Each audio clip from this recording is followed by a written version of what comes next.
తెలుసు.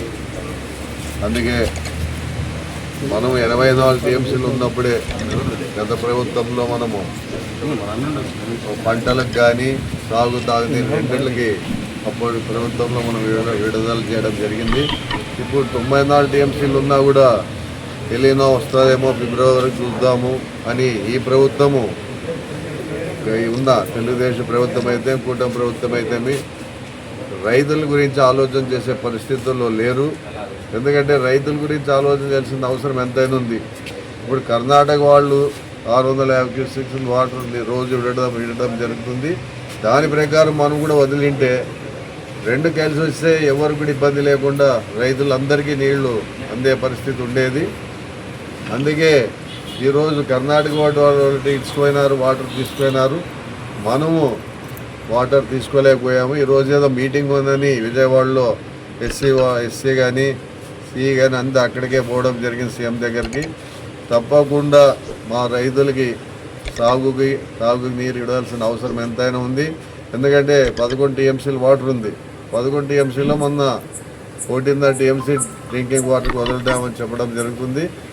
కానీ ఇంకా 10 టీఎంసీలు వాటర్ ఉంది కాబట్టి 5 టీఎంసీలు ఇచ్చినా రైతులు తప్పకుండా పంట పండించుకోగలరు.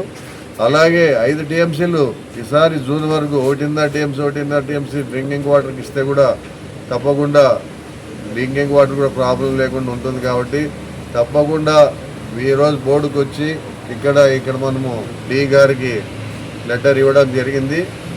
లేని పక్షంలో ఈరోజు సాయంకాలానికి వాళ్ళు ఏది చెప్పలేకపోతే నీళ్ళు వదలలేమనే పరిస్థితి వస్తే తప్పకుండా కలెక్టరేట్ దగ్గరకు పోయి కలెక్టరేట్ ముందు ధర్నా చేసి తప్పకుండా తాగునీరు వదిలించుకునే రైతులు గట్టిగా నిలబడతామని చెప్తూ వాళ్ళకి సంబంధించిన ప్రతి ఒక్క రైతులు కానీ అందరూ కూడా మనం కలిసిమెలిసి పోవాల్సిందిగా కోరుతాం. ఎందుకంటే ఆలూరు అయితేమి, ఆదోని అయితేమి, మంత్రాలయం అయితేమి, ఎమింగనూరు, కోడుమూరు ప్రతి రైతు కూడా ఆలోచన చేసుకొని మనం కలెక్టరేట్ ధర్నా చేయాల్సిన అవసరం ఉంది.